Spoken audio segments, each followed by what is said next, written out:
on est sûrement l'une des rares. Et comme tu dis, Stéphane Brasier, il y a l'équipe avec moi, oui.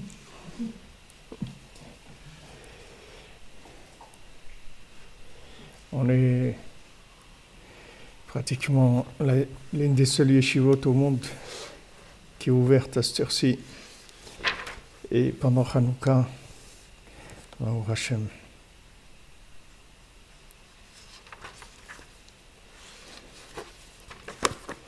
Alors on va continuer dans notre conte.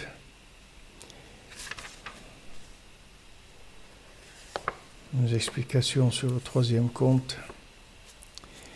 Pour la guérison, Bezrat Hashem, de tous les malades, la délivrance de toute l'humanité, de tous les gens qui ont des projets qui sont machiavéliques contre le monde. Que Bezrat Hashem, que je nous fasse des nissim.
Voilà, Baruch Hashem, on a trouvé où on était.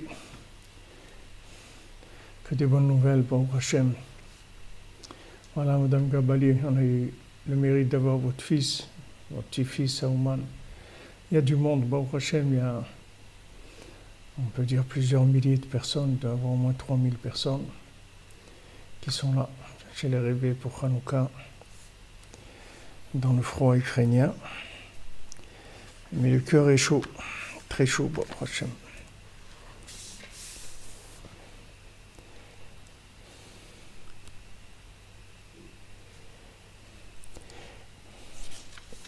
Alors, on est dans l'explication Amedabrim, Sheesh Benehem, Hayum Fatim Neched Azaken.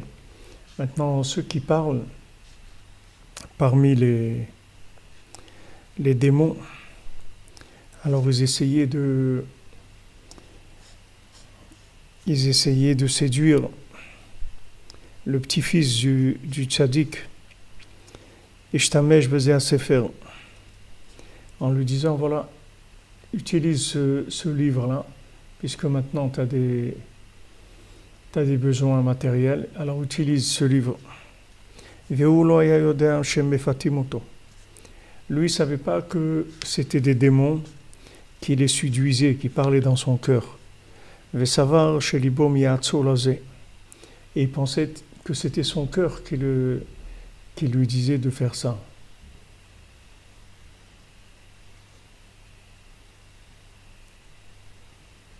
Christophe Daher, vous pouvez mettre le lien, il n'y a pas de problème. Si c'est une plateforme de discussion, il n'y a aucun problème. Merci beaucoup. Venasa le aviv skeno al kivro vesha'aloto.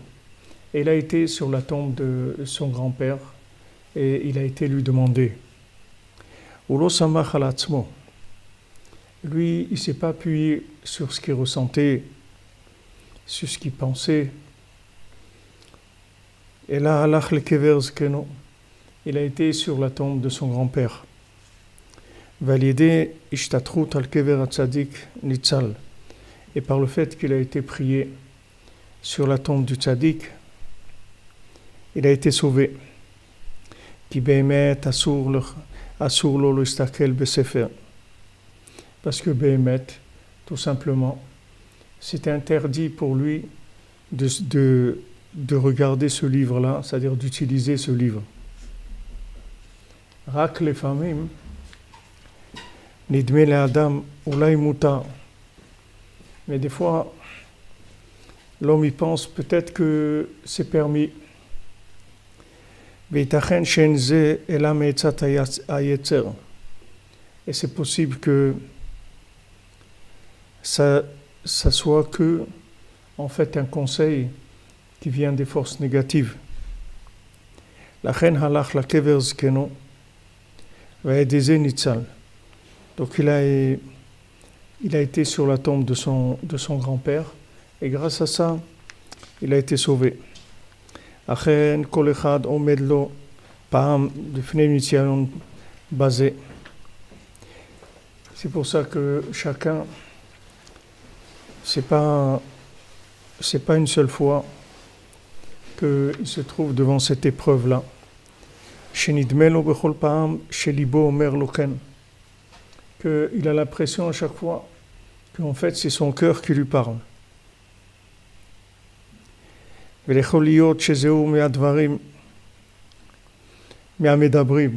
c'est possible que en fait ça soit les médabrim, ça soit ceux qui parlent dans son cœur. Que Rabbeinu il appelle ça akmimiut shebalev. Rabbeinu il appelle dans l'écoute Moran, il dit et akmimiut shebalev. Akmimiut shebalev, ça veut dire des chemins tortueux dans le cœur. Qu'est-ce que c'est ces chemins tortueux? C'est-à-dire que dans le cœur, il y a de la place pour l'imagination, et donc il y a de la place pour faire intervenir ces démons qui puissent intervenir. Donc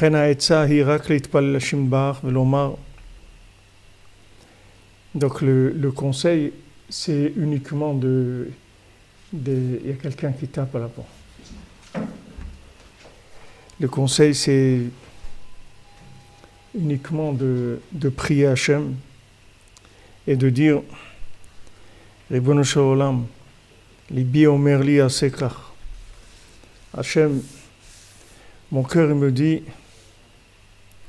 de faire comme ça. Veni yodea im ze libi, o she'asitra hara medaberet el libi. Et je ne sais pas si c'est mon cœur ou bien c'est la sitracha, c'est le côté négatif qui parle dans mon cœur. Je ne sais pas, je ne peux pas savoir. Et je ne sais pas comment me comporter. Je ne sais pas du tout. Ana Oshieni Sheda Malasot. S'il te plaît, Hachem, sauve-moi, que je sache quoi faire.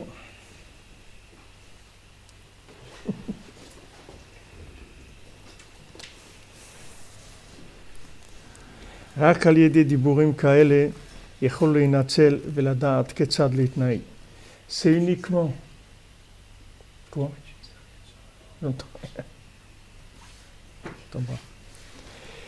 Uniquement, c'est la seule façon d'être sauvé et de savoir comment se comporter. On voit que en fait, le petit-fils du tzaddik, il était plus ou moins, c'est-à-dire le message qu'il avait dans son cœur, il était clair. C'est pas que le message n'était pas clair.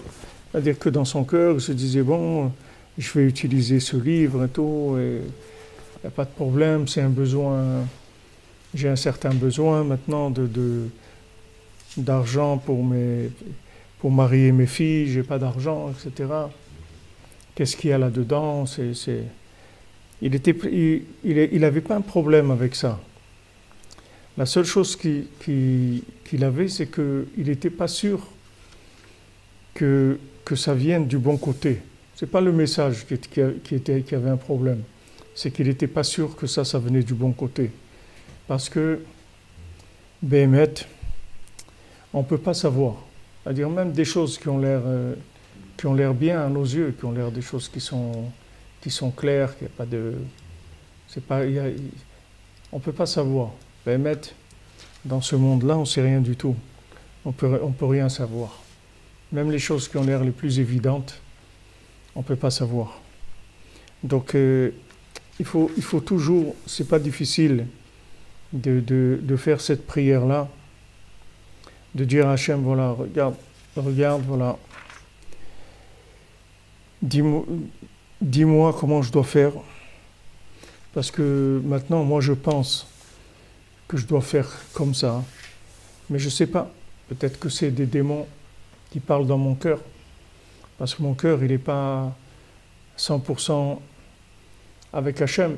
Il y a dans mon cœur d'autres connexions. Il y a des connexions hollywoodiennes dans mon cœur. Donc, Netflix, tous ces trucs-là, ça fait des connexions dans le cœur. C'est pareil que quand vous regardez Netflix, c'est pareil que vous qui regardez Netflix, c'est que Netflix aussi vous regarde. C'est-à-dire que maintenant, ça ouvre des connexions. Tout ce qu'il y a dans le monde, ça connecte. Tout ce que vous faites dans votre vie, ça vous connecte. Il n'y a rien qui est gratuit. Pourquoi il leur dit n'utilisez pas le livre des démons? Ça a l'air super ce livre-là. Il y a plein de choses Il y a plein de choses. Pourquoi il peut arriver à faire...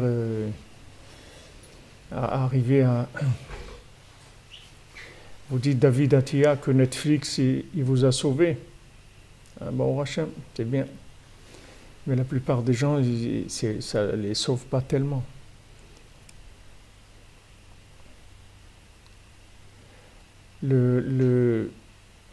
Tout ce qu'on fait dans notre vie, ça crée des liens.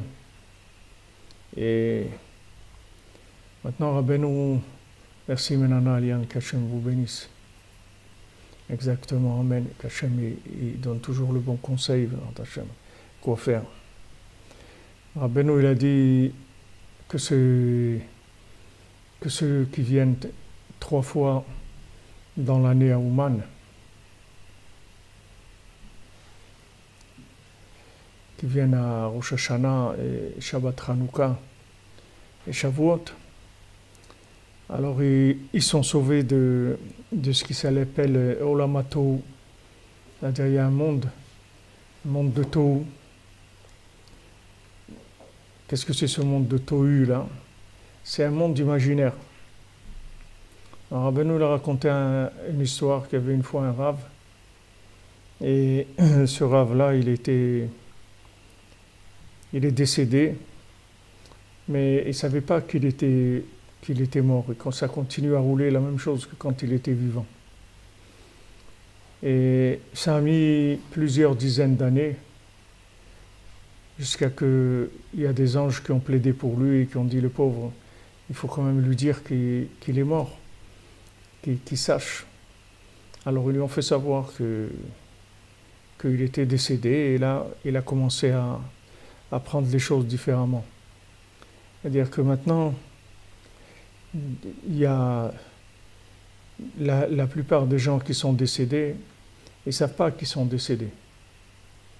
Quand on a l'habitude à Breslev, quand on va à l'enterrement de quelqu'un, à Shem Shmor, alors on lui dit, avant de le mettre sous terre, on lui dit, voilà, regarde, maintenant sache que tu es mort et qu'il faut que tu ailles chez Rabbi Nachman. Maintenant tu vas chez Rabbi Nachman, tu demandes d'aller chez Rabbi Nachman et tu n'écoutes rien tant que tu n'arrives pas là-bas. C'est l'habitude, c'est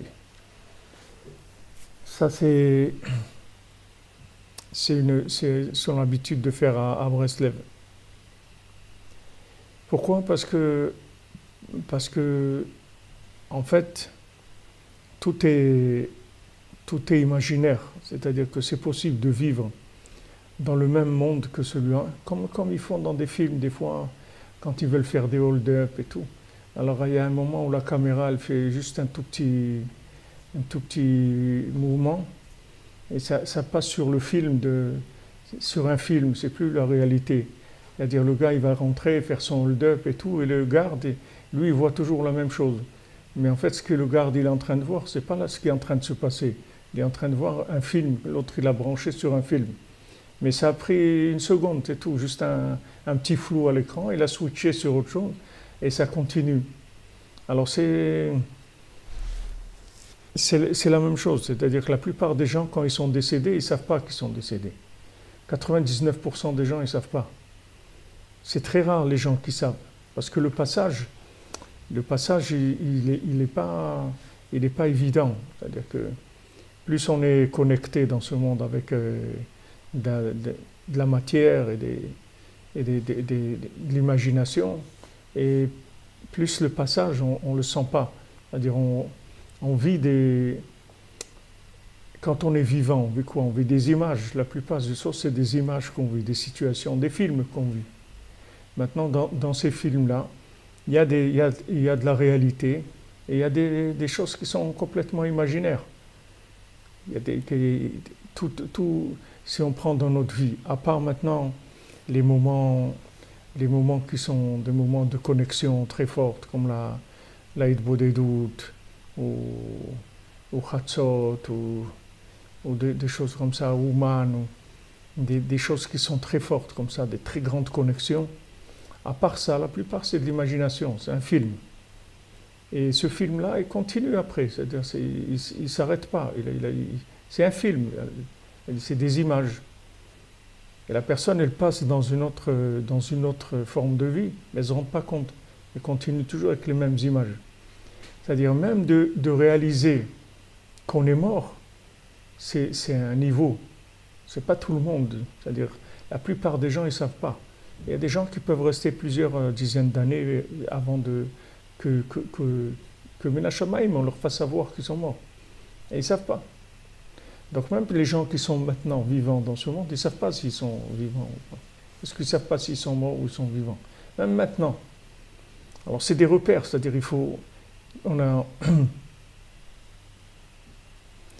on peut avoir affaire à des zombies, ouais. Oui, c'est vrai, Jean-Luc Terrier. J'ai dit qu'on peut jurer sur un objet qu'on va chez Rabbeinu, après que tout à fait. C'est une des choses que le Breslever il faisait. Merci, Sylvia Tovekou, pour Refoua Shlema, Bezat Hashem, pour le Rav Besançon, Israël Yitzhak Ben Fortuné, Bezat Hashem. C'est tout. Pourquoi maintenant, justement, ce que vous avez ramené, M. Terrier, ça va tout à fait dans le sens de ce qu'on est en train de dire, que maintenant, pourquoi on a besoin de jurer? Quelqu'un maintenant, il va à la gare de Lyon, il veut prendre un train. Il veut prendre un train pour Marseille. Ok? Qu'est-ce qu'il a besoin? Il a besoin de jurer avant d'aller. Il va jurer, il va dire, je jure que quand j'arrive à la gare de Lyon, je prends le train pour Marseille. Et je ne prends pas le train pour je ne sais pas où. Il n'a pas besoin de jurer. Ça crée une réalité. Hein? Ça crée une réalité.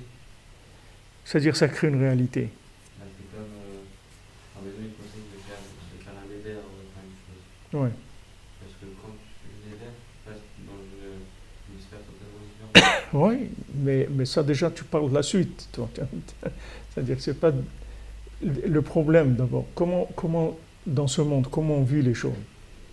On n'a pas besoin de jurer pour faire quelque chose. On fait ce qu'on a à faire, c'est tout. Il n'y a pas de besoin de jurer. Pourquoi maintenant on doit jurer qu'après qu'on va mourir, on va chez Rabbeinu? Pourquoi? Qu'est-ce qu'il y a? On va, c'est tout. Qu'est-ce qu'il y a? Ça va nous rappeler. Hein? Ça va nous rappeler. Pour se rappeler? Ça va nous rappeler ce qu'on comprend d'abord. Non, c'est-à-dire qu'en fait, on n'a aucune garantie de ce qui va se passer. C'est-à-dire on ne sait pas quand on passe de ce monde à l'autre, il y a toutes sortes de choses qui vont disparaître. Il y a plein de repères qui vont disparaître.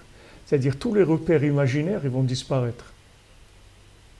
C'est-à-dire ces repères imaginaires qu'on va à la gare de Lyon, on achète le billet, on monte dans le train, on va à Marseille, on descend, on prend le bus, on va là, on fait ça, on fait...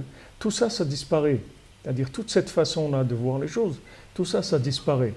Donc maintenant, même ce qu'on vit, ce qu'on vit qui a l'air de la vérité, dans cette partie de vérité, il y a de la vérité et il y a aussi de l'imaginaire dans la vérité elle-même. Il y a une partie qui est imaginaire. On ne vit pas la vérité vraiment. Parce que si on vit vraiment la vérité, il n'y a pas de problème. Quand quelqu'un quitte ce monde, il dit voilà, moi je veux aller là-bas, je veux faire ça, et c'est tout. Il n'y a pas de... Rabbeinu l'a raconté, le maasé du Rav Menachem Mendel Mivitebsk, dans Chaim Moharan, Rabbeinu raconte ça.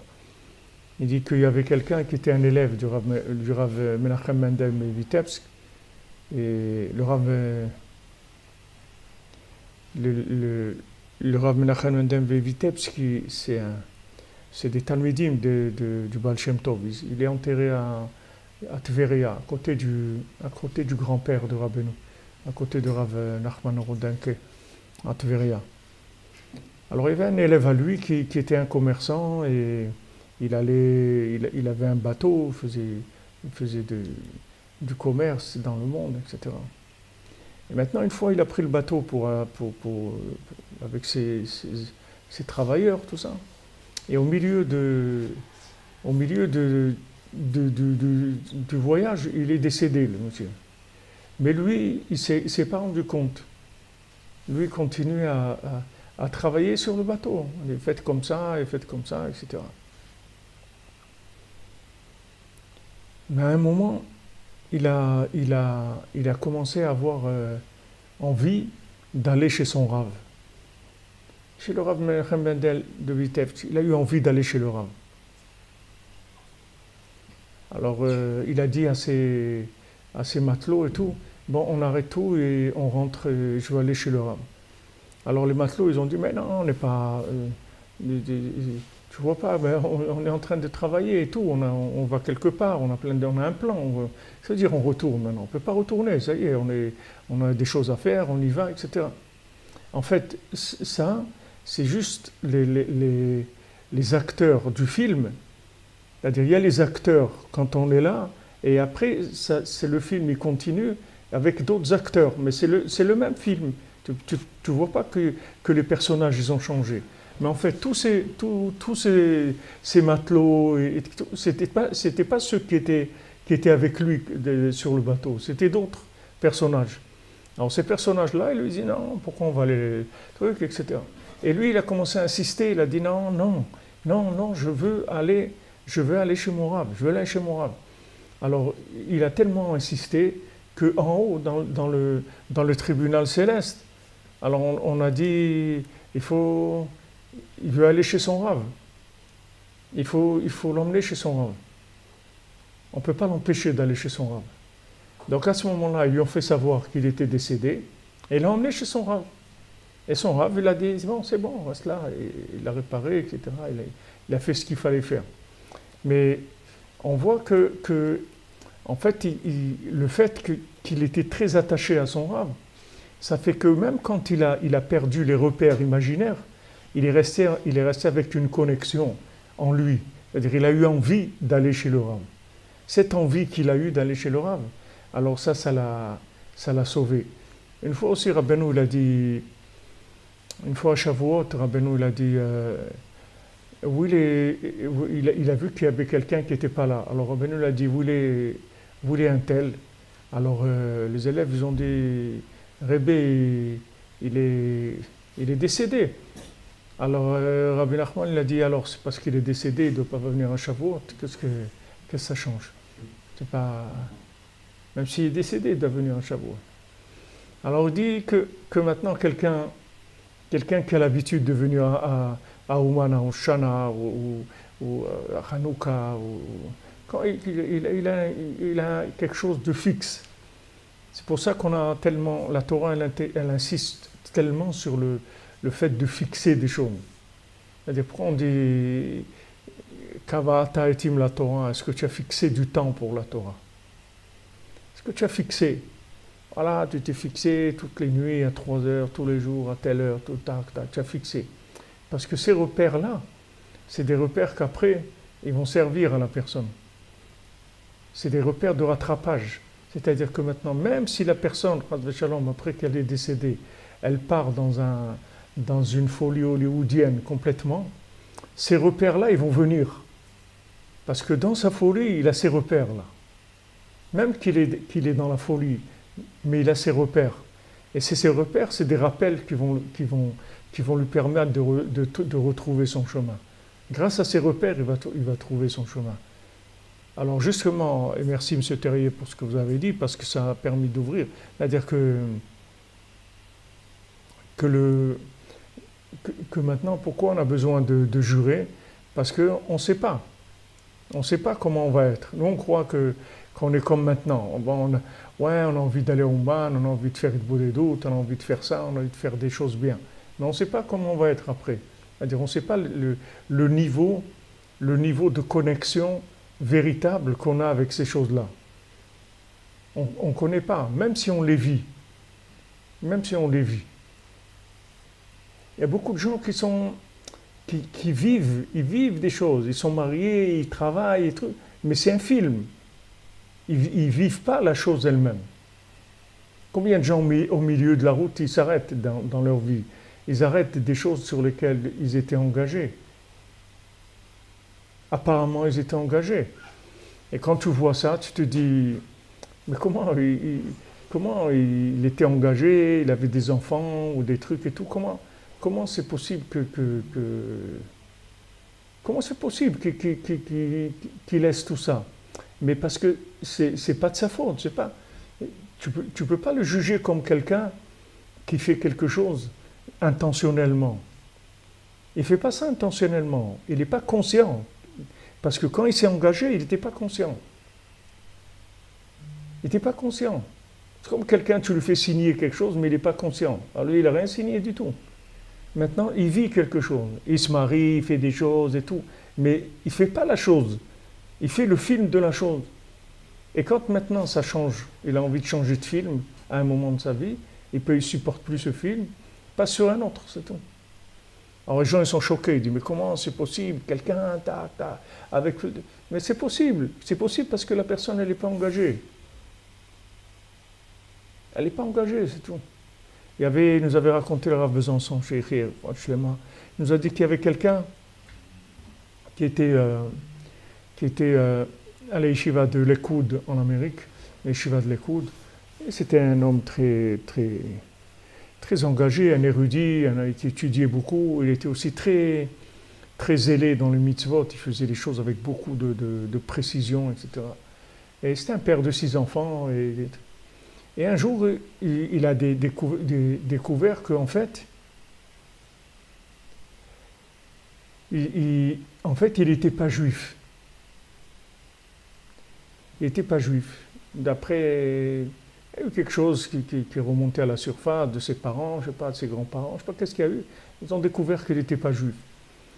Donc ils l'ont convoqué, les rabbinim et tout, ils disent, regarde, d'après ce qui se passe, etc., tu n'es pas juif, en fait, il faut que tu fasses une conversion. Alors, ok, alors qu'est-ce qu'il faut faire? Bon, ils ont dit, voilà, regarde, en fait, maintenant, tu n'es pas juif, tu n'as pas l'obligation des 613 mitzvot, mais rien. Et si tu veux, tu peux te convertir. Si tu ne veux pas, tu n'es pas obligé. C'est-à-dire, tu fais ce que tu veux. Alors il a dit, si je ne suis pas obligé, alors bon, je préfère pas. Il est parti. Il a laissé sa femme, 6 enfants, la Torah, tout. Il est parti. Parce que son engagement, il était dans un contexte, dans un film. Il faut que ce soit le film, il était comme ça. Maintenant, quand il a changé de film, il ne voulait plus jouer le même rôle dans le nouveau film. Bien que c'est toujours un film, il ne voulait plus jouer ce rôle-là. Ça ne l'intéressait pas. Il est parti, vivre sa vie, c'est tout. Mais il n'y a rien de mal, il était libre, il pouvait le faire. Mais si vous l'auriez vu avant, Vous n'aurez jamais pu imaginer qu'il va faire ça. Le voyez, un érudit, quelqu'un, un truc et tout, chaque mitzvah, il fait très attention, etc. Vous pensez qu'il est engagé. Mais engagé dans un film, c'est tout. Alors, cette approche-là, là, je vous donne des exemples qui sont extrêmes, exagérés, mais c'est juste pour comprendre pourquoi je parle de tout ça. Pour comprendre ce qu'il dit ici, que quand il sent des choses dans son cœur, il ne sait pas qui est-ce qui parle. Est-ce que c'est Hollywood qui parle dans son cœur ou c'est lui, ou c'est son âme? Il ne sait pas. Et il ne peut pas savoir. Il n'y a pas un repère. Si vous avez un repère, alors vous pouvez savoir. Quand vous êtes assis dans le train, à la gare, vous êtes assis dans le train, vous vous regardez par la fenêtre. À un moment, ça commence à bouger. Mais vous ne pouvez pas savoir quel train qui bouge. Si c'est celui à côté ou le vôtre. Il n'y a pas, il faut un repère qui ne bouge pas. À ce moment-là, vous savez si c'est l'autre qui bouge. Mais si maintenant vous n'avez pas un repère qui ne bouge pas, impossible de savoir. C'est impossible de savoir si c'est votre train qui commence à rouler ou celui d'à côté. Impossible. Il n'y a pas de repère. Vous pouvez tout regarder. Vos mains, le plafond, les trucs, tout, ça ne change rien. Vous ne saurez pas quel train qui est en train de se déplacer. Parce qu'il n'y a pas de repère fixe, il n'y a pas de repère absolu. Dans ce monde-là, il n'y a pas de repère absolu. Le seul repère absolu, c'est des connexions. Mais ce n'est pas un repère immuable qu'on le place et il ne bouge pas. Amen. Merci Christophe Daher, notre pilier. Amoud la Tzedaka, Ashrecha, Bezat Hashem, Tzedaka de Rabbeinu, Shulchan Aruch. Vous comprenez ça? Rabbi Nathan, dans le Témorin, il dit que chaque chose, chaque pensée, c'est des messages d'Hachem. Il ne précise pas que ça peut venir de Bénou. Que chaque pensée, c'est des messages, il y a des messages d'Hachem. Oui, dans la Torah 54, Ouais. par exemple. Ouais. Mais il ne précise pas que. Il ne te dit pas que tu dois chercher. Il te dit que c'est des messages d'Hachem. Ben, il y a chaque chose, il faut la mettre dans son contexte. C'est pas parce qu'il dit ça que cette parole, il faut la mettre dans un contexte. C'est pas quelque chose que tu vas appliquer sur tout. Toutes les pensées, c'est des messages d'Hachem. Si tu es branché sur Hachem, et 100%, alors toutes tes pensées, c'est des messages d'Hachem. Mais si maintenant tu es branché sur d'autres choses, alors il y a des interférences, il y a d'autres ondes qui passent. Et maintenant, si c'est des pensées, Rabbeinu dit les bonnes pensées, c'est Yetzirah Tov, et les mauvaises pensées, c'est Yetzirah Ra. C'est-à-dire qu'il y a des pensées qui viennent. On ne sait pas ces pensées-là, si elles viennent du bon côté ou pas. Quand Rabbeinu il a dit à celui qu'on a vu la semaine dernière, ce Rav Israël, là, un des élèves de Rabbeinu, qui est parti à Saint-Pétersbourg. Maintenant, lui, il avait un business à faire avec l'État, etc. Il allait gagner beaucoup d'argent. Et il avait envie d'aller là-bas. Maintenant, il ne savait pas quand même, il avait un doute. Il ne voulait pas aller parce que c'est quelque chose qui était un endroit très éloigné du judaïsme, où il y avait beaucoup de chances de tomber là-bas. Donc il hésitait, il était hésitant. Et il est venu demander à Rabbeinu, mais en fait, il n'est pas venu vraiment demander à Rabbeinu. Il est venu juste pour que Rabbeinu il aille dans son sens pour le laisser aller. Alors comme il n'a pas demandé vraiment, avec même sa question, ce n'était pas une vraie question, et il y a beaucoup de gens comme ça. Il y a des gens qui viennent demander, mais en fait ils ne demandent pas qu'est-ce qu'ils doivent faire. Ils demandent une bénédiction ou un appui par rapport à ce qu'ils ont décidé de faire. Mais ce n'est pas qu'ils demandent s'ils vont faire ou pas. Eux, ils vont faire ce qu'ils ont envie de faire. Seulement, ils veulent un appui. Ils n'ont pas tellement la force ils n'osent pas le faire sans avoir un appui. Donc ils vont voir un rave ou quelqu'un pour qu'il leur donne un coup de pouce pour y aller. Et ça c'est très fin, parce que tout le jeu avec Hachem, du libre arbitre, il est dans ce domaine-là. Tout le jeu du libre arbitre, il se joue là. C'est-à-dire que si tu dépasses un petit peu dans le rapport avec Hachem, si tu dépasses un peu, tu t'imposes un tout petit peu, ça change. C'est-à-dire le switch, il est très très fin. C'est-à-dire il y a une attitude qui fait que Hachem il conduit ta vie. Et il y a une attitude où toi tu conduis Hachem dans ta vie. Et ça, ce passage-là, il est très fin. C'est pas un passage qui est clair. C'est pas un truc, c'est écrit maintenant, un truc qui s'allume. Attention, maintenant vous passez dans une zone non sécurisée ou un truc. C'est pas comme ça. C'est très très fin. C'est-à-dire le passage, il est très fin. Amen. Merci, Jémé Berdugo. Hachem, il te bénisse. Hanouka, sa mère, pour toi et ta famille, mes Hachem.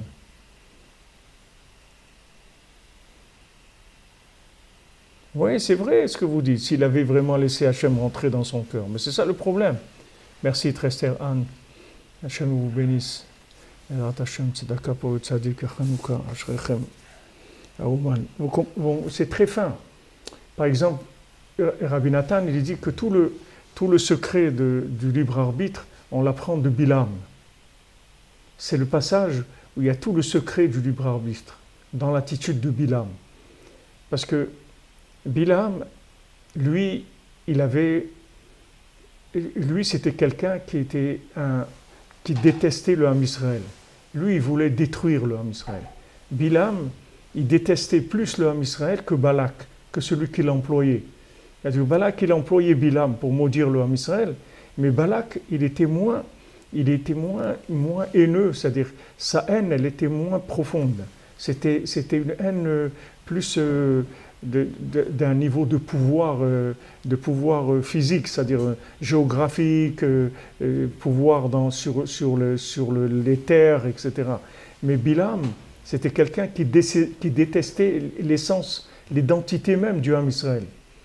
Donc maintenant, Balak qui vient chercher Bilam, et il dit viens maudire le Ham Israël.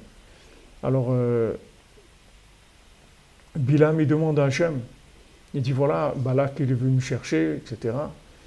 Qu'est-ce que je fais? Alors Hachem il lui dit tu vas pas avec lui. Ok. Alors après, Bilam il vient, il redemande à Hachem. Il dit voilà, mais bon, il est venu me chercher et tout, que je ne sais pas quoi faire, qu'est-ce que je fais, etc. Alors Hachem lui dit vas-y.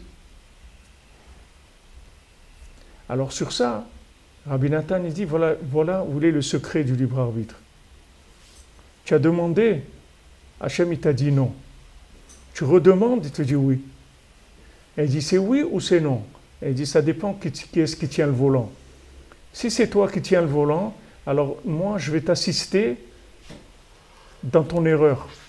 C'est-à-dire tu vas te tromper et moi je vais t'aider à te tromper. Si c'est moi qui tiens le volant, Hachem me dit, je vais te dire ce qu'il y a à faire.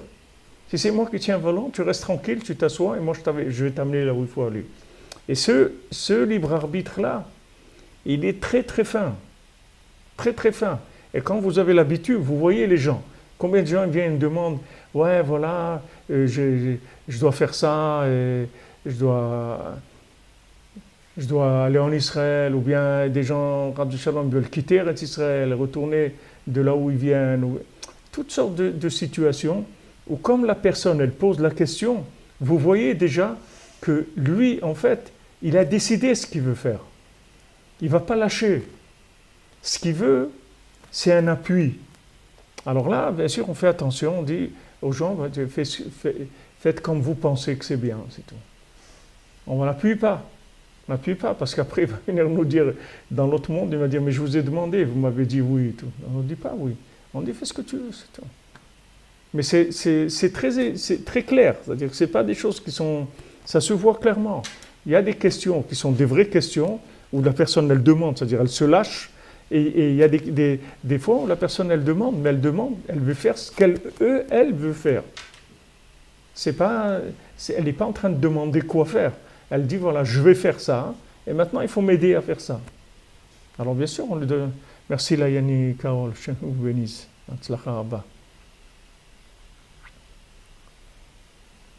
C'est sûr que plus on s'engage avec Hachem, et plus on est sécurisé, c'est vrai, il n'y a pas de... Mais ici, si vous voulez, quand vous dites que Hachem il soit au volant de votre vie, il faut vraiment lâcher le volant.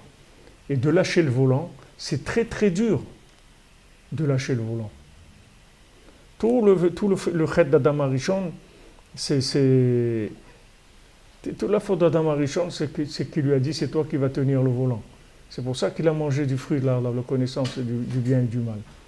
Si on ne savait rien, on n'aurait pas de problème. Si on n'avait pas mangé du fruit de l'arbre de la connaissance, on n'aurait aucun problème. On n'aurait pas ce problème-là. Puisqu'on serait connecté qu'avec la vitalité, c'est tout, à Hachem. Comme un petit enfant. Un petit enfant, il n'a pas un problème, parce qu'il n'a pas de connexion, il n'a pas de connexion imaginaire, il n'a pas de connexion intellectuelle. Il a de la vraie connexion, c'est tout. La vraie connexion qu'il a, c'est de l'amour pour ses parents, et la confiance qu'il a dans ses parents, c'est avec ça qu'il vit. Il ne vit pas avec autre chose. Donc quand il a besoin de quelque chose, il ne réfléchit pas. Il demande à son père, il demande à sa mère, il n'a aucun problème avec ça. Parce qu'il n'a pas le développement de la connaissance. Mais quand il va commencer à développer la connaissance, alors il va prendre de la force, de l'identité imaginaire par rapport à sa connaissance. Il va croire qu'il existe à travers sa connaissance. Et c'est là qu'il va commencer à faire des bêtises. Mais tant que maintenant, il est connecté, il n'y a pas de bêtises possible. Donc ici, le gars, il ressent dans son cœur quelque chose. Il ressent dans son cœur que maintenant, il veut utiliser ce livre-là. Mais comme c'est quelqu'un qui fait attention, il dit, on ne sait jamais. C'est pas qu'il ressent qu'il y a un problème. Il ne ressent pas qu'il y a un problème. Il a juste une attitude générale dans sa vie que il fait rien s'il prie pas, c'est tout. Parce que même les choses qui ont l'air le plus évidentes dans ce monde-là, elles ne sont pas évidentes du tout.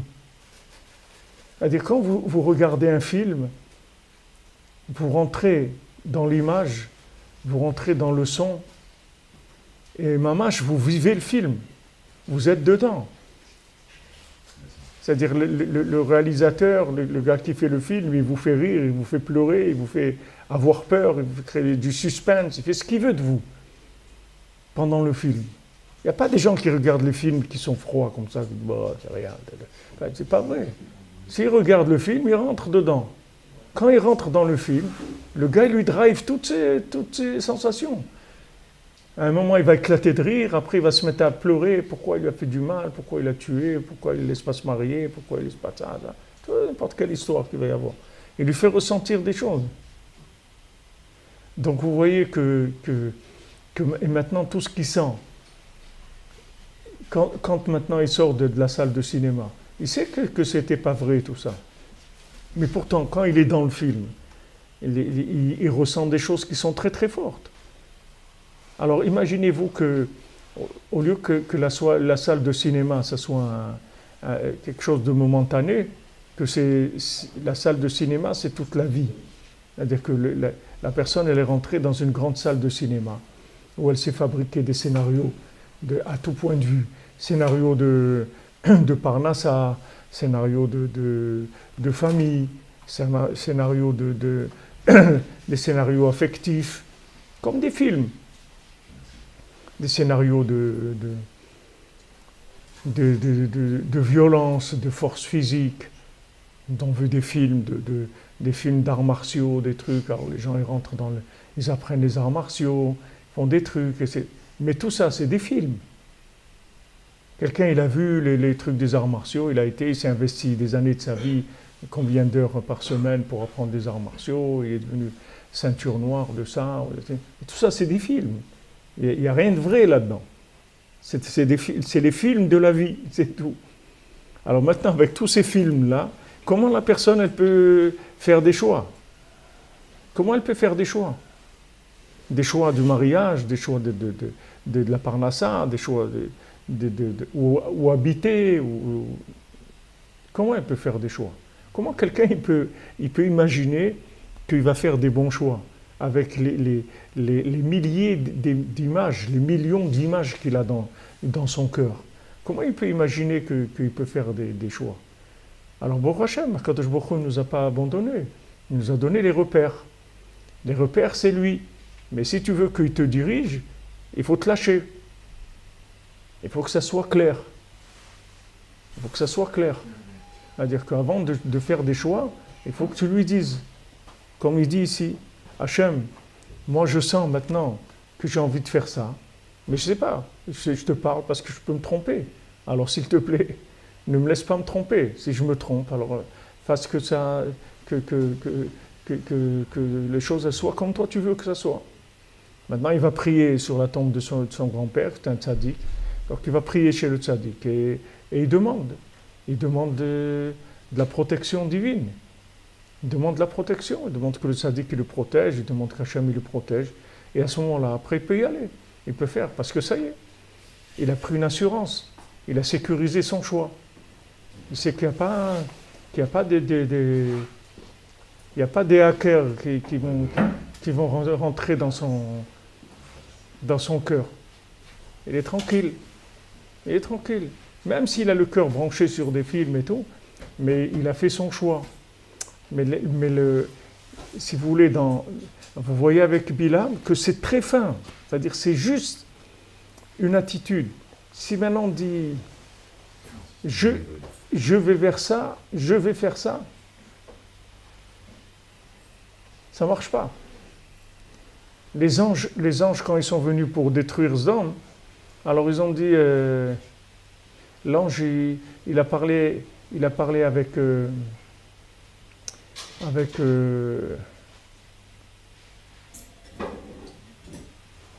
Lot. Il a parlé avec Lot. Il lui a dit, maintenant, fais ce que tu as à faire, ou viens, etc. Parce que maintenant, je vais aller détruire Sodome. Qu'il a dit ça, je vais détruire Sodome, il est resté sur terre, je ne sais pas combien de siècles. Il a été puni, il est resté 2 siècles, ou je ne sais pas combien, un temps énorme. On l'avait vu qu'il restait un temps énorme, jusqu'à qu'il est remonté avec Manoach quand il priait, quand sa femme elle a prié, qu'il y a un ange qui est venu dans la forme d'un ange dans le feu, et que l'ange il est remonté. C'était cet ange-là qui était venu faire la destruction de Sodome, qui avait dit « je vais détruire ». Le fait qu'il a dit « je », tout de suite ça l'a déconnecté. Tout de suite il est resté... Il n'a pas de libre arbitre. Hein? Il n'a pas de libre arbitre. Il n'a pas d'existence même. Oui, il n'a pas de libre arbitre, mais il a une existence. Pourquoi il n'a pas d'existence? Un ange, il a une existence. Hachem, il lui donne une mission, non? L'ange, il va faire une mission. L'ange, il va faire une mission. L'ange, il exécute des ordres d'Hachem. Il a un esprit. Hein? Il a un esprit et tout, Bien sûr qu'il a un esprit. Si les gens ils nous accusent toute la journée, ils essayent de nous faire du mal, c'est qu'ils ont un esprit. C'est pas des ampoules électriques. Il y a une vie dans l'ange. Seulement, ils n'ont pas les deux côtés. Ils n'ont pas le côté gauche et le côté droit. Mais même dans le côté, de toute façon, même dans un côté, quand tu prends qu'un côté, il y a toujours un peu de l'autre côté. C'est jamais un côté qui est complètement, absolument à droite ou absolument à gauche. Il y a toujours une préna comme ça. On voit que les anges, ils ont fauté. Il y a des gens qui sont venus, ils ont fauté, ils sont devenus des géants ou des singes. Il y en a qui dit tout le lien des singes, c'est des anges qui sont descendus, des anges, ils ont tellement accusé l'homme et tout. Hachem, il a dit, bon, si vous voulez savoir ce que c'est un homme, alors vous allez descendre et tout. Et ils sont descendus, ils sont devenus les pires de tous les hommes, tellement pires que même physiquement, ils sont devenus des singes. Tellement ils se sont abîmés. Mais il a dit, je vais. Et il ne doit pas dire je. Il devait dire, Hachem, il m'a envoyé pour détruire Sodome. S'il dit je, allez. Si tu dis je vais faire ça, ça y est.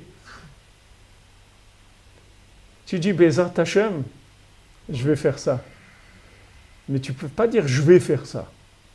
Maintenant, si avant tu as prié et tout, alors tu peux dire je vais, parce que tu as déjà mis en place le jeu, tu l'as déjà expliqué. Tu as expliqué comment ça fonctionne. Mais tu ne peux pas faire des choix dans ta vie et après venir pleurer qu'il y a des problèmes. Tous les gens qui ont des problèmes, c'est que des gens qui ne demandent pas, c'est tout. C'est tout. Sinon, il n'y a pas de problème dans ce monde. Si tu demandes l'assistanat d'Hachem, tu n'as aucun problème dans ta vie. Tu te lâches, c'est tout, dans Hachem. Tu ne fais rien sans demander à Hachem.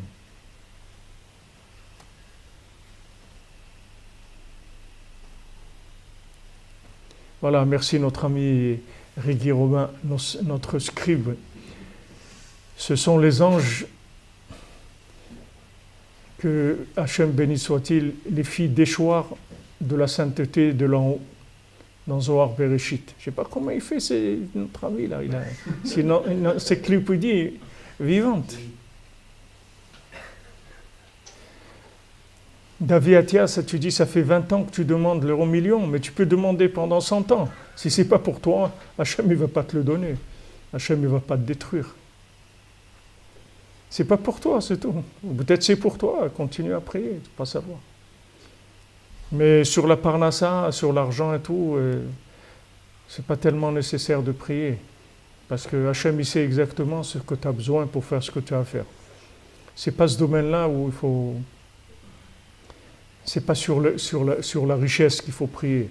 La richesse, c'est quelque chose qui vient si on en a besoin, et si on n'en a pas besoin, on n'a pas. Et si maintenant on doit faire une mitzvah, acheter un Sefer Torah ou un truc, alors on demande à Hachem qu'il nous donne de quoi faire la mitzvah. Mais gagner à l'euro million, il n'y a vraiment aucun intérêt à ça. Vraiment aucun intérêt. C'est pas ça qui améliore la connexion avec Hachem. Au contraire, la plupart des gens qui sont riches, ils sont déconnectés. Il n'y a rien qui déconnecte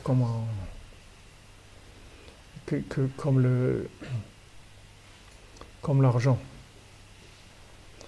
Comment expliquer que le kishouf marche? Tu veux rendre heureux ta future femme? Attends, quand tu auras ta femme, après on parlera tu vas voir que c'est pas l'euro million que tu as besoin pour rendre ta femme heureuse. Tu veux rendre ta femme heureuse, il faut que tu fasses tchouva, c'est tout.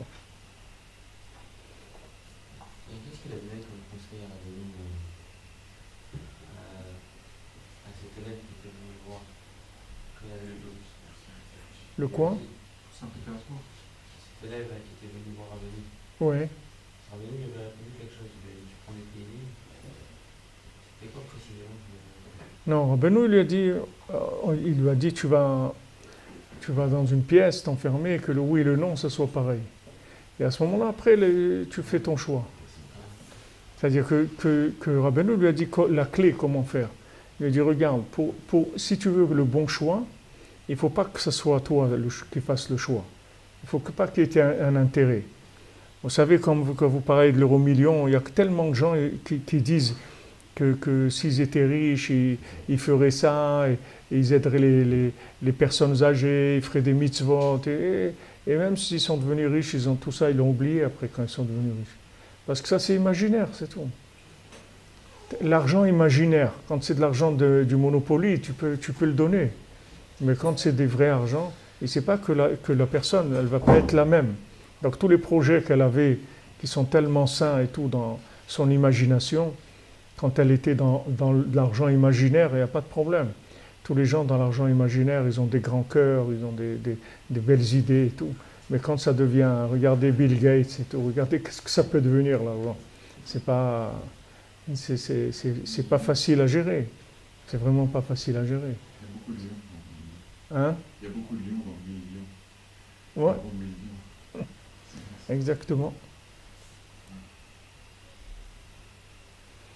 Mais David Attia, tu peux pas dire ça, que Hachem t'éprouve avec l'euro million. Tu peux pas dire ça. Comment tu peux savoir? Tu vas devenir quelqu'un d'autre. Comment tu peux savoir? Quelqu'un qui a de l'argent, c'est comme si quelqu'un il prend de la cocaïne à niveau 1000, puissance 1000. Comment il peut savoir qu'est-ce qu'il va faire? Tu ne peux pas savoir. Nous, on a les paroles des tzadikim, c'est eux qui nous avertissent. Mais on ne parle pas des choses imaginaires. C'est Rabbeinu. Rabbeinu a dit, je vais vous faire une bénédiction, que vous n'allez pas être riche. C'est une bénédiction de Rabbeinu, parce que Rabbeinu, il sait qu'est-ce que c'est l'argent. Il sait qu'est-ce que c'est l'argent dans notre génération. Mais maintenant, si maintenant il y a besoin de ça, si c'est un des moyens que tu as besoin pour faire ce que tu as à faire dans ta vie, Hachem, il va te le donner, ne te fais pas de soucis. C'est pas sur ça, les choix, c'est pas dans ces domaines-là. Les choix, c'est dans des aiguillages, c'est dans le mariage, dans quel travail faire, dans quel pays vivre, et comment organiser sa journée. Ça, c'est des choix, ce sont des choix du temps dans ce monde, de l'espace, sur quoi on s'engage. Merci Hermine Boukavel, que Hachem vous bénisse. Sur ça, on a besoin de prier. Quelqu'un, il veut se marier, il rencontre quelqu'un, tout a l'air bien, et truc et tout. Il faut qu'il demande à Hachem. Il faut vraiment qu'il dise, moi je ne sais pas. Moi, ça a l'air bien pour moi, mais j'en sais rien. Ou le contraire aussi, il faut qu'il rencontre quelqu'un. Ça n'a pas l'air ça. Ça n'a pas l'air d'être ça. Et pourtant, c'est ça. Mais dans la salle de cinéma où il est, ça ne correspond pas au film dans lequel il est. S'il changeait de film, alors ça aurait correspondu. Mais de toute façon, c'est un film. Que ça soit comme ça ou comme ça. Que la personne, elle lui plaise et qu'ils disent, ouais, c'est ça, c'est super et tout. Ou qu'ils disent, non, je ne sens pas tellement, un truc et tout, ça n'a pas l'air d'être ça. De toute façon, les deux, c'est des films. Il n'y a pas on ne peut pas aller avec ça. On peut aller avec ça que si on a prié. Alors si on a prié, on dit voilà, maintenant c'est pas moi qui choisis, donc il n'y a pas de problème. Mais ça demande même l'attitude de la prière, il faut que ça soit une vraie prière. Parce que là aussi la personne elle peut faire semblant. Elle dit bon mais ça y est, j'ai prié, j'ai demandé, truc et tout. Il faut que ce soit une vraie prière, c'est-à-dire que Rabbeinu lui a dit regarde, il faut que le oui et le non, ça ne change rien pour toi. Tu rencontres une personne, que tu te maries avec elle ou pas, ça ne change rien pour toi. Que ça soit celle-là ou pas, ça ne change rien. C'est pas toi, tu ne rentres pas dans la chose. Toi, tu dis Hachem, moi je veux faire ce que toi, Hachem, tu veux, c'est tout. Si cette personne, elle est bien, on y va, c'est tout. Si la personne n'est pas bien, on n'y va pas, c'est tout. Mais moi, je ne sais rien. Même si d'après moi, la personne, elle me plaît ou elle ne me plaît pas. Ça ne change rien. Rabbeinu lui dit, tu rentres dans une chambre et tu fais que le oui et le non soient pareils pour toi. Tu ne rentres pas dans ton intérêt personnel. Et à ce moment-là, il lui a dit, après, le choix qui va venir, c'est le bon choix. Mais le problème, c'est que lui, il s'est roulé, parce que lui, avant de commencer, il savait ce qu'il voulait faire déjà. Et tous les gens qui payent dans ce monde, ils payent que ça, c'est tout. Si les gens ils se lâchaient vraiment, jamais il y aurait de problème. Jamais. C'est Hein? à cause des Taravot qu'on a un jugement sur ça. J'entends pas bien. J'ai dit c'est à cause de nos Taravot qu'on a un jugement sur ça. Bien sûr. C'est à cause de nos Taravot. Nos Taravot, c'est quoi? C'est qu'on est lié avec des intérêts personnels. C'est ça. On a des intérêts personnels. Ces intérêts personnels, ils rentrent dans les choix qu'on veut faire.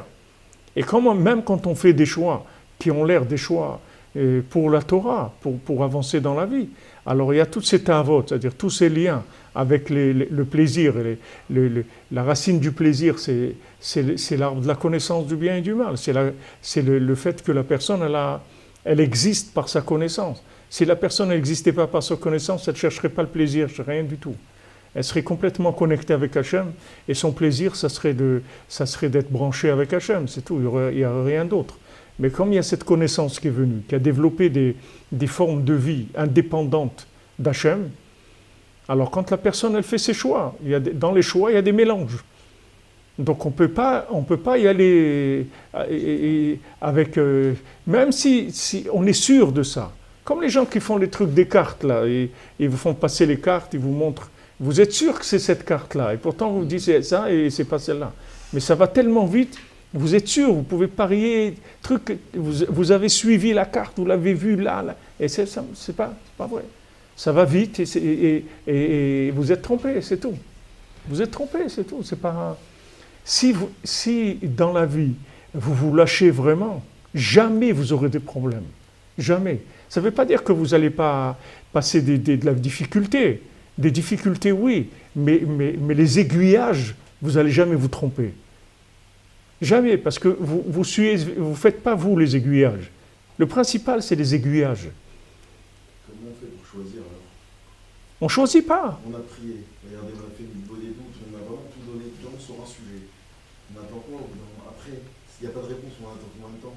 C'est quand on sait qu'on choisit. On va prendre un exemple simple. C'est pas une question de temps tellement. C'est une question de combien tu te lâches quand tu pries, c'est tout. Si tu te lâches vraiment, c'est tout. Si tu te lâches vraiment, c'est tout. Comme tu dis à quelqu'un, choisis. Tu dis choisis pour moi une chemise ou une paire de chaussures. Attends, tu te lâches, c'est tout. Ce que tu achètes, tu dis bon, Hachem, c'est bien. Ah, comme ça. Tu te lâches. On choisit au bout d'un moment. Tu te lâches. Non, c'est sûr qu'il faut choisir. Ah, ça, Mais il faut que dans ce choix-là, il n'y ait que la partie d'Hachem qui rentre en action, vraiment. C'est-à-dire la partie de tous les films que tu as vus dans ta vie, il ne faut pas qu'elle soit présente là-dedans. Du tout. Ça demande combien? Ça demande une sincérité dans la prière. C'est-à-dire que vraiment, quand tu pries, c'est pas une formule c'est pas une formulation de, tu es en train de signer un papier, c'est pas des formalités. Le nom du règne. Hein? Le nom du règne. Du règne, non, mais surtout de se lâcher, c'est tout. Se lâcher, tu as la émouna, tu te lâches, c'est tout. Tu te lâches dans Hachem. Vraiment. Qu'est-ce que ça veut dire que tu te lâches? C'est ce que Rabbeinu nous l'a dit. C'est que le oui et le non, ça soit pareil. Le jour où tu arrives à ce que le oui et le non, c'est pareil, alors tu peux être sûr que c'est Hachem qui va choisir pour toi. Voilà la réponse à ce que tu as demandé. C'est ce qu'on a dit. Tu dis il faut choisir. Mais il faut que le oui et le non, ils soient pareils. non, mais qu'on ne sait pas, on va dire. J'ai envie d'habiter seul. Je vis chez ma maman, ça fait des années, j'ai envie d'habiter seul. Comment tu choisis? C'est ça, il y a des.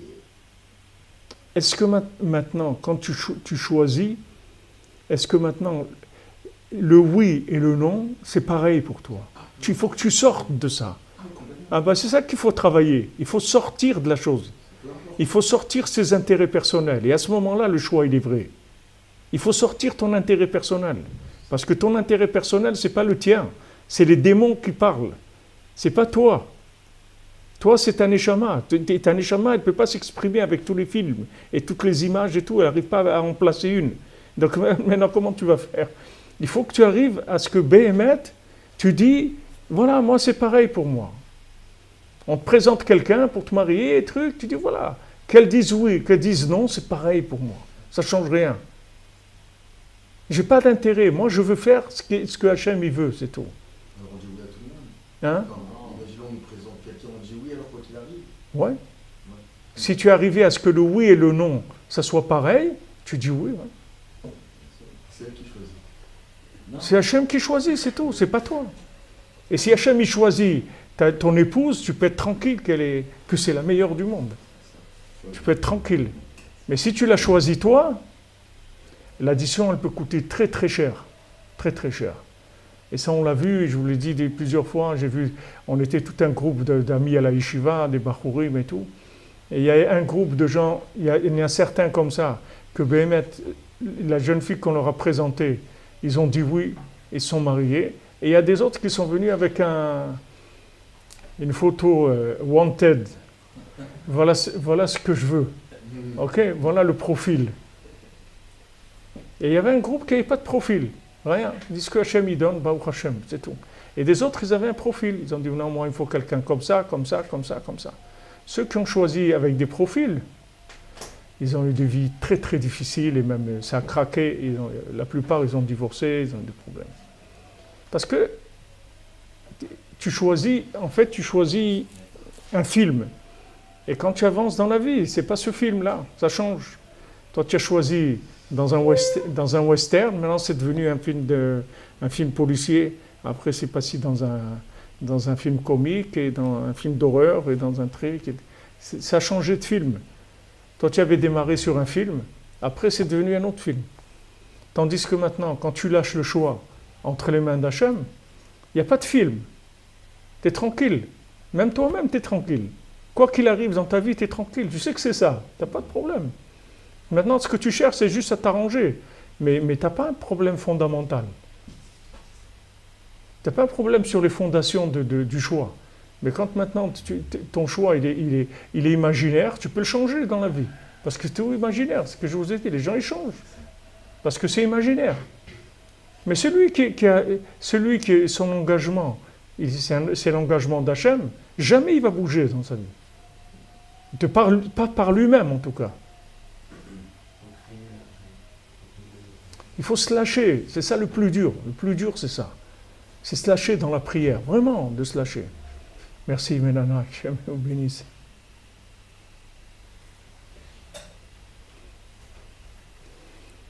Oui, vous dites, Stories, que l'ego c'est personnel, mais c'est l'ensemble qui fait exister. Mais l'ensemble, il existe par rapport à votre ego. Ça dépend où vous placez le centre de gravité, c'est tout. Vous vous placez par rapport aux autres. Et c'est ça qui fait que les autres, ils sont ce qu'ils sont dans votre vie. Mais si maintenant vous vous placez par rapport à Hachem, par rapport au tzaddik, par rapport au but, c'est-à-dire au maître qui vous amène au but, alors il n'y a pas de problème. Vous faites ce que vous avez à faire, c'est tout. Vous n'avez pas vous considérez pas ce que les gens ils vont penser, ils vont dire, c'est pas important.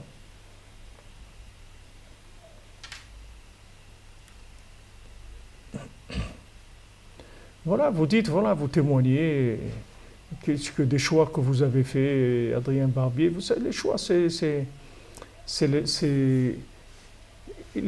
tous les problèmes des gens, c'est que ça, c'est tout. C'est tout. À un moment, ils ont décidé que c'est eux qui choisissent. Ok, alors, choisissent tout. Vas-y. Non, mais moi, j'ai envie de faire ce que je veux de ma vie quand même. C'est moi qui décide. Ok, vas-y, décide, mon ami. Fais ce que tu veux, il n'y a pas de problème. La personne qui veut, mais Hachem, il peut te rattraper, même si c'est pas que c'est terminé, il n'y a pas d'iyouch. Même si quelqu'un il a fait le choix de par lui-même, il peut faire tchouva sur ça, il n'y a pas de problème. Merci Sylvia Tovirkou, que je vous bénisse. Il faut se mettre, il faut que la prière, c'est-à-dire le bitoul à Hachem, la soumission à Hachem, elle soit totale. C'est sur ça même qu'il faut prier. C'est-à-dire quand on prie, il faut prier sur ça. C'est-à-dire voilà Hachem, regarde. Il y a des gens, ils prient pour que Hachem, il les aide à faire ce qu'ils ont décidé de faire. Et Hachem, il les aide, il n'y a pas de problème. Mais après, ils disent, mais pourtant, j'ai vu des miracles, j'ai vu des trucs. C'est sûr qu'il y a des miracles. Tu vas te tromper et tu vas voir des miracles. Ce n'est pas une contradiction. Parce que ça switch, comme je vous ai dit. Ou c'est vous qui tenez le volant et Hachem, il se met à votre service et il vous fait des miracles, il vous donne tout ce qu'il faut pour réussir dans votre erreur. Ou vous lâchez. Et à ce moment-là, c'est Hachem qui conduit. Et c'est la même chose. On est bien aiguillé. Hein? On a le bon aiguillage. Ouais. Mais c'est très fin. C'est-à-dire, et c'est très fin et c'est très intime aussi. On ne peut pas dire à quelqu'un, même quelqu'un il demande et tout, on ne peut pas lui dire, on ne peut pas savoir. Pour ça qu'à Breslev, en général, tous les Breslevers, ils fuyaient la responsabilité par rapport aux gens, leur dire fais ça ou fais ça. Hein? Ouais. Il faut y rentrer pas dans le. Voilà, tu vas dans la forêt prier, c'est tout. Il y a pas de. Ils ne prenaient pas de responsabilité par rapport aux gens. À moins que c'est des gros trucs énormes, c'est-à-dire des trucs énormes, parce que des fois, vraiment, c'est des trucs énormes, c'est-à-dire que nous, on ne voit pas, mais des fois, c'est vraiment des trucs énormes. C'est-à-dire, le gars, il va rentrer dans le mur, bon, ok, il lui dit, n'y va pas, tu ne vas pas rentrer dans le mur. Mais quand c'est des choix qui sont un peu plus fins, il ne se mêlait pas. Il me dit, va prier, c'est tout. Parce qu'eux-mêmes ne connaissent pas le vrai film où ils sont, les autres. Non, ben, on ne peut pas savoir. Comment tu veux savoir pour quelqu'un? Tu peux connaître le zivouk de quelqu'un, tu vas savoir. Il va t'amener quelqu'un, il va te dire, voilà, est-ce qu'il est bien pour moi? Est-ce qu'elle est bien pour nous? Tu vas savoir. Si tu veux être honnête avec lui, tu lui dis, je ne sais pas, d'où tu veux que je sache? Je ne connais pas les âmes, je ne connais pas les... J'en sais rien, moi. Si c'est Rabbi Nachman, tu peux lui demander, parce qu'il sait si c'est ton âme et sœur ou pas. Mais nous, on ne sait rien du tout. Là, on va embrouiller les gens, leur dire, ça coûte après, tout ça, ça se paye. Il y a un moment où on passe à la caisse, c'est pas... On va tourner dans le supermarché pendant quelques années, mais après on passe à la caisse. Il y a pas de... On ne peut pas dire aux gens, ouais, ouais, elle est très bien, très bien. Il y a des principes généraux, comme disait Rav Chaikin, Shabbat, pureté familiale, cacheroute. C'est bon ça? Allez, c'est tout. S'il y a ça, la base elle est bonne. Le reste, après, des bouts de droit, c'est tout. Ça dépend de combien tu pries, c'est tout. Combien tu pries. Et combien tu veux, c'est-à-dire dans ta prière, combien tu veux la volonté d'Hachem. Et tu ne veux pas rendre Hachem ton serviteur. Tu veux toi être le serviteur d'Hachem. Mais sache que Hachem, il peut devenir ton serviteur aussi, il n'a aucun problème. C'est ça le secret du libre arbitre. Sinon, il ne serait pas de libre arbitre. Si maintenant jamais Hachem ne peut pas devenir ton serviteur, il n'y a pas de libre arbitre. À dire à quelqu'un, il peut se tromper 100%, et Hachem, il va lui donner tous les outils qu'il faut pour réussir dans son erreur. Pour que son erreur, ça soit une vraie erreur bien réussie, qu'il se trompe complètement. Et Hachem, il va l'aider à se tromper. Et il va voir des preuves, et il va voir des miracles, il va voir des trucs et tout, et il se plante complètement. C'est juste, tu choisis, c'est tout. Avant, tu choisis. Qui est-ce qui décide, c'est tout. Mais ça, il faut être sincère. C'est-à-dire, on ne peut pas faire semblant. C'est sincère que Bémet, je ne sais pas. Comme il dit ici, je ne sais pas. Mon cœur, il me dit d'utiliser ces livres-là. Mais Bémet, je ne sais pas. Je ne sais pas si c'est ça que je dois faire. Il va, il prie, il demande. Et là, son grand-père lui répond. Il lui dit, laisse tomber ça. N'utilise pas le livre. Mais là, c'est quelque chose qui se présente à lui d'abord. C'est quelqu'un qui se présente quoi? Le livre se présente à lui d'abord. Ouais. Et après qu'il doit savoir ce qu'il en fait. Ouais. C'est pas comme il demande, il est en train de chercher quelque chose, et il se pose des questions, et il voit ce qui vient. D'abord, il y a un truc qui vient. Non, mais c'est toujours comme ça. C'est-à-dire, quand est-ce qu'on a besoin de ça? C'est quand il y a quelque chose qui se présente. Si c'est du virtuel, il n'y a pas de truc qui a été vas-y, fais ce que tu veux, ça ne change rien. C'est quand la chose elle se présente. Merci Corinne, Hachem vous bénisse, Hanouka sa mère. Il faut que la situation soit réelle. Elle se présente, on prie, et l'action. C'est là. C'est-à-dire maintenant tu dois te marier, ok? Tant que c'est un projet, vas-y, imagine ce que tu veux. Maintenant tu vas avoir un moment, quelqu'un qui va se présenter. Un prétendant, une prétendante, quelqu'un qui va se présenter. C'est là où ça devient sérieux. Alors maintenant, si tu as prié déjà, alors voilà, à Breslev, quand les Bachurim, il est devenu bar mitzvah à l'âge de 13 ans. Après, il dit, voilà, il commence à prier pour que Hachem t'envoie ton zivug amiti, ta vraie moitié, que tu ne te trompes pas. Alors c'est sûr que si le jeune, le jour de sa bar mitzvah, il commence à prier sur ça, il prie tous les jours, jusqu'à qu'il arrive à l'âge de se marier, et Bezat Hashem, il n'y a pas de problème, il va rencontrer vraiment la personne qu'il faut. Et il ne cherche même pas à mettre son grain de sel. Ce qui se présente, il dit, bon Hashem, Mazal Tov, et c'est tout, il avance. Il faut que le oui et le non, ça ne change rien. C'est ça qu'il faut enlever. Enlever cette chose-là. C'est-à-dire que je sais pas, Bémet Hachem, je sais pas. Je sais pas. Ce qu'on me dit, je vais le faire, c'est tout. Tu veux que je fasse ça, je le fais. Tu veux que je fasse ça, je le fais, c'est tout. J'ai pas ce que tu veux. Décide ce que tu veux. Montre-moi ce que tu veux. Moi, je veux faire ce que toi tu veux. Ce que moi j'ai envie, si j'en tiens pas compte. J'en tiens pas compte. Il y a quelqu'un qui m'a dit une fois, une personne âgée, quelque temps avant de décéder, et tout, on parlait, il m'a dit, tu sais, moi dans ma vie, j'ai fait que ce que j'avais envie de faire. J'ai fait que ça dans ma vie. Alors je dis, moi dans ma vie, j'ai fait que ce que j'avais pas envie de faire. C'est-à-dire, j'ai pas mis ça, je l'ai pas mis dans Ce que j'ai envie, pas envie, je l'ai laissé de côté. C'est pas ça qui m'intéresse. C'est pas ça qui m'intéresse, parce que je sais d'où ça vient, ces choses-là. D'où ça peut venir, disons. Donc c'est pas ça que je cherche pas ça. Je cherche ce que Hachem il veut. Dis-moi Hachem ce que tu veux que je fasse. Et c'est ça que je vais faire. Maintenant si j'aime pas, j'ai envie, j'ai pas envie, ça c'est secondaire. Mais dis-moi juste ce que toi tu veux que je fasse.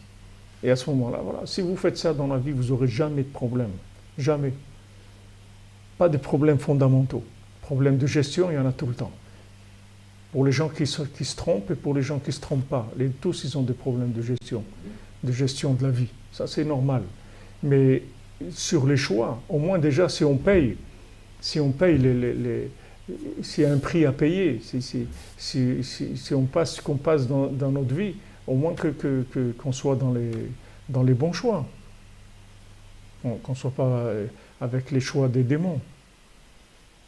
Maintenant, s'il avait choisi d'utiliser le livre des démons, peut-être ça aurait bien marché, il aurait trouvé plein d'argent, il aurait gagné à l'euro-million, je ne sais pas quoi, et il aurait eu plein d'argent et tout. Mais la suite de sa vie, ce qu'elle aurait été, c'est sûr que ça n'aurait été pas une vie connectée. Donc, ce que je vous disais tout à l'heure, que en fait, la suite après, ça dépend des connexions qu'on a fait avant. C'est-à-dire que la personne, après 120 ans, elle se retrouve dans les vraies connexions, c'est-à-dire où elle était. Et si maintenant, dans sa vie, elle a eu l'habitude d'être connectée qu'avec Hachem, qu'avec les tzadikim, c'est la seule chose qui l'a connectée. C'est-à-dire que chaque chose qu'il y avait, c'était ça sa référence. Alors ça continue comme ça, il n'y a pas de problème. Mais celui qui était connecté à des choses qui sont imaginaires, alors aussi, l'imagination, elle continue. Il n'y a pas de... Et Béhémet, dans le lien des Nérot de Hanouka, il y a ce principe-là, de ce tikkun-là, dans le Nérot de Hanouka. Parce que les Nérot de Hanouka, on allume 8 Nérot, d'accord? C'est-à-dire les 8 Nérot, c'est la dimension de l'autre monde, la 8e, c'est-à-dire la 8e dimension. C'est la dimension de l'autre monde. Maintenant, dans ce monde-là, il y a 7. Il y a 7. Alors, les 7, en fait, c'est 6 et 1. C'est-à-dire, c'est comme le premier conte. C'est-à-dire que le roi, il avait 6 garçons et une fille. D'accord? Maintenant, la fille, c'est Shabbat. Shabbat, Bat, Shin, Bat. On dit Shin, Bat. Shin, c'est Tlat Gavne Deena, les 3 couleurs qu'il y a dans l'œil. Et Bat, Batzaïn, c'est la pupille. C'est la pupille de l'œil, c'est le noir de l'œil, c'est là où tout se reflète, tout se reflète là-dedans. Donc le Shabbat, c'est le reflet de ce monde. C'est-à-dire qu'est-ce qu'on a cherché pendant les 6 jours de la semaine, ça se reflète dans le Shabbat. Et quand maintenant les 6 jours de la semaine, ils sont en accord avec l'autre monde, donc le Shabbat, il va permettre la connexion à la 8e dimension. Et c'est ce qu'on fait pendant Hanouka, c'est-à-dire qu'on allume les 7 jours, et après on fait le 8e jour, c'est Zot Hanouka. Voilà, ça c'est Hanouka, c'est-à-dire qu'après on arrive à l'évidence de la vérité de l'autre monde, pas de ce monde-là. Comme il demande David Ameler, il demande à Hachem, Adricheni be'amitecha, dirige-moi dans ta vérité, pas dans la mienne. Pourtant c'est David Ameler. David Ameler, c'était pas quelqu'un de commun. David Ameler, tout ce qu'il regardait, il voyait que le Shem Havaya, que le Shem Hachem, partout où il regardait. C'est pas quelqu'un qui était dans Netflix. Il regardait que Hachem, c'est tout. Pourtant, il avait peur de se tromper. Il avait peur de se tromper. Il demandait, vous voyez, un roi comme ça qui demande, vous voyez, il demande à Hachem, il dit, voilà, maintenant, qu'est-ce que je fais? Je vais à Hebron, je vais à Jérusalem, qu'est-ce que je fais? Hachem, il dit, va à Hebron maintenant, va là-bas. Mais il demande, chaque chose, il demande, mais c'est David Ameler. Justement parce que David Ameler, il demande encore plus que tout le monde, tout ce qu'il doit faire. c'est un roi, alors il demande à Hachem absolument tout, tout il est connecté avec Hachem. Donc dans les Nerot de Hanouka, il y a ce tikkun là aussi. C'est-à-dire comme on voit dans le premier conte, que les 6 garçons, il n'en parle pas du tout. Juste il annonce au début, il y avait un roi, il avait 6 garçons, une fille. Et après on commence à parler que de la fille, c'est tout. On ne parle pas des 6 garçons. Parce que, en fait, les 6 jours de la semaine, ils n'ont pas d'intérêt en eux-mêmes, puisqu'on va voir, on va voir la répercussion dans le Shabbat. C'est comme un film, c'est comme la projection. C'est-à-dire le Shabbat, c'est l'écran sur lequel vont se projeter les 6 jours de la semaine. Alors qu'est-ce que tu as fait pendant les 6 jours de la semaine? Tu as cherché quoi pendant les 6 jours de la semaine? Alors tu vas le voir dans le Shabbat.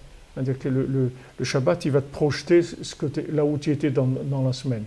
Et quand maintenant si maintenant on a la bonne connexion pendant les 6 jours de la semaine, c'est-à-dire qu'on a cherché Hachem à travers les 39 travaux, c'est-à-dire on a du Mishkan, tout ce qu'on a fait, c'était pour chercher Hachem, c'est tout, on n'a rien cherché d'autre dans notre semaine. Ça se reflète dans le Shabbat. Et quand ça se reflète dans le Shabbat, ça donne Zot Hanouka, ça donne la 8e dimension. Ça connecte à la 8e dimension. Mais je veux dire, la 8e... Hein? Il devient semblable. Le semblable... ouais, si tu veux, c'est-à-dire c'est la vérité, c'est la vérité, si tu veux, solaire et lunaire qui fusionnent. Et à ce moment-là, ça donne la 8e dimension. C'est-à-dire quand la vérité masculine et féminine, elle fusionne, à ce moment-là, ça donne la 8e dimension. Mais on voit dans le conte que la vérité masculine, on n'en parle même pas. C'est-à-dire les 6 jours de la semaine, c'est la vérité masculine, on n'en parle même pas. On regarde tout de suite dans Shabbat. Qu'est-ce qui se passe dans Shabbat? Dans Shabbat, on va voir qu'est-ce qu'il y avait dans la semaine. On n'a pas besoin d'aller chercher dans la semaine. On va voir l'écran, on va voir qu'est-ce qu'il y a dans la pellicule là, du film. On regarde l'écran, c'est tout. On n'a pas besoin d'aller chercher dans le Shabbat, c'est l'écran. C'est la projection de là où on était dans la semaine. Là, on se trouvait dans la semaine, on va le voir dans le Shabbat. Et si maintenant, dans les 6 jours de la semaine, on était connecté au Shabbat, alors à ce moment-là, on rentre dans le Oréach, dans l'invité, dans la 8e dimension. C'est ça le Orchet, c'est-à-dire tout le nian de Hanouka, c'est d'arriver à la 8e dimension, c'est pas les 7.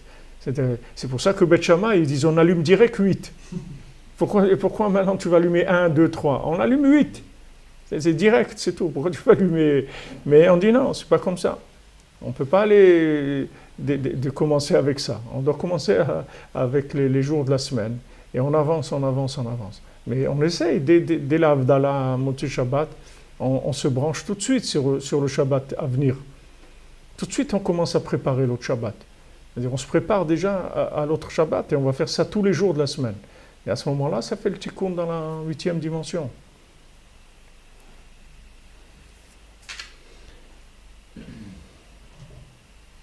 Voilà les amis, Hanouka Sameach, il y a des bonnes choses, des bonnes nouvelles.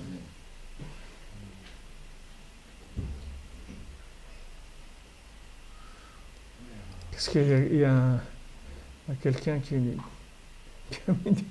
des pubs là, de l'euro million. Ah là là.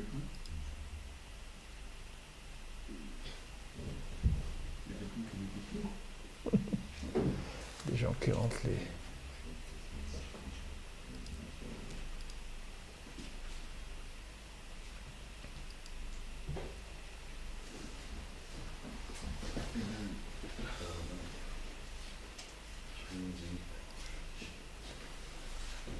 Voilà les amis, Shavua Tov, à demain, Bezat Hashem. Continue le... Faire il faut schéma les cours, et une Nishmato. Ouais. Il faut schéma pour Shmuel. Shmuel. Chaim Ben Esther. Shmuel Chaim Ben Esther. Des fois schéma en son camp. Revois Shema. Et une Nishmata pour ma maman, Yael Batsar. Comment Léa Batsar? Yael Batsar. Léa Batsar et Nishmat. Bezat Hashem. תהיה נשמתה צורה בצורה חיים בעזרת השם. זכות רבנו תגן עליה בעזרת השם, שנתקן אותה בשלמות.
I